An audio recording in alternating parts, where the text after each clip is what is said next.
Hi guys, so today's video is me going over all of the Rimmel foundations I could get my hands on. I went onto Rimmel's website and they did have a Wake Me Up foundation and a Lasting Breathable foundation, and I've been trying to get my hands on them. I can't find them brand new anywhere, but I have tested out these four, so I wanted to give you my thoughts. I feel like no one talks about Rimmel ever. And I don't know why, I like a lot of Rimmel products, but I wanted to give you my thoughts on the ones that I've tried. So let's get into this video. So the first one I'm going to mention is the OG. This is in my top affordable foundations. This is the Lasting Finish foundation. This comes with a pump. It has 30 milliliters, which is 1 fluid ounce. Hallelujah, they brought out new shades. This was one of my favorite foundations for the longest time. It is really, really good for oily skin. They now have a even lighter shade. I don't know how deep the shades go, but this is now in the shade Light Porcelain, which I'll show it in the swatches, and it suits my skin tone phenomenally. I was so impressed that they brought out new shades because I was so worried that the Lasting Breathable was replacing this, and I haven't heard any good things about that foundation, so this was a great surprise to have this in new shades. I do find that this can get quite oily in my T-zone because that is my oiliest area because I have oily skin. This is a very good foundation, very comfortable. It's pretty liquidy, so I prefer to apply it with a sponge and then a brush. I found that this didn't break apart on my skin. It looked pretty flawless.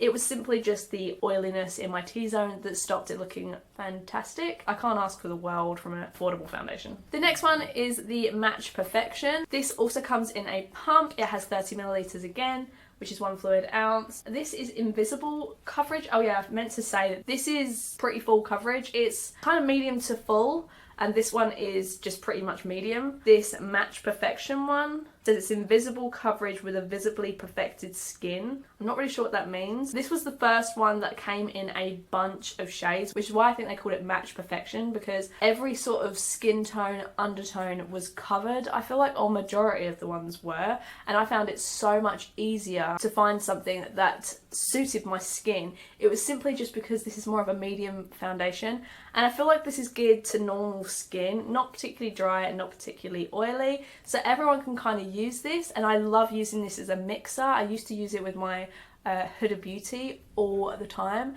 to get this to more of like my shade and skin tone. I'm not wearing any of these today because I'm only just wearing a little bit of concealer and powder foundation, so I apologise, I probably should have been wearing one of these.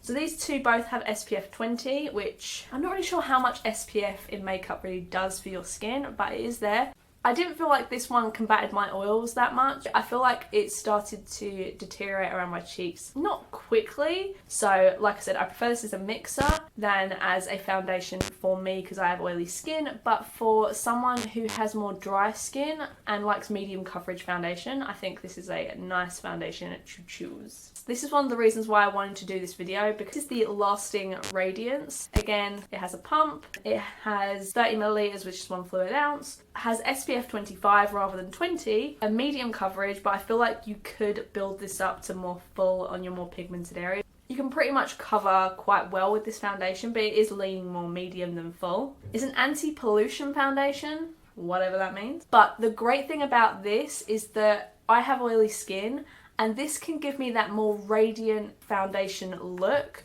that makes it look like you have just radiant skin without making your skin super oily. So I really like this foundation. It's become a go-to for me for the spring to summer months. I really, really like it. I prefer all of these with a sponge. Like, they just blend into the skin so much nicer. It wears, I mean, the day I wore it, it was one of the hottest days in the UK. But I've done quite a few tests with this because I've been testing it out over a number of weeks. This has become my go-to foundation for work because it just makes me look like I have naturally radiant sort of skin and look pretty almost flawless because of the medium coverage.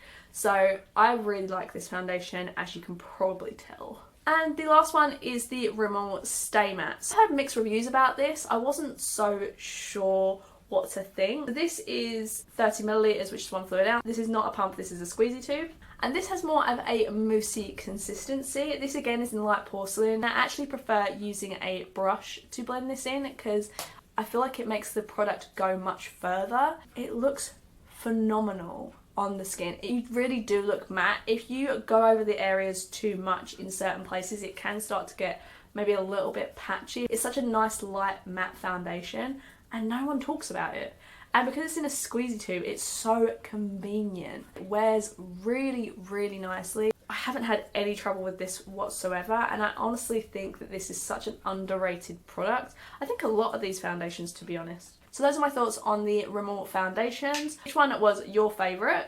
Please let me know in the comments below. I would really love to hear from you guys. What brand should I try out next for foundation? I feel like Max Factor is another one that doesn't really get talked about, so I'm kind of tempted to grab a few products from them and maybe do a get ready with me and test some of them out. What do you guys think? I hope you enjoyed the video. Please leave a like if you did, subscribe if you feel like it.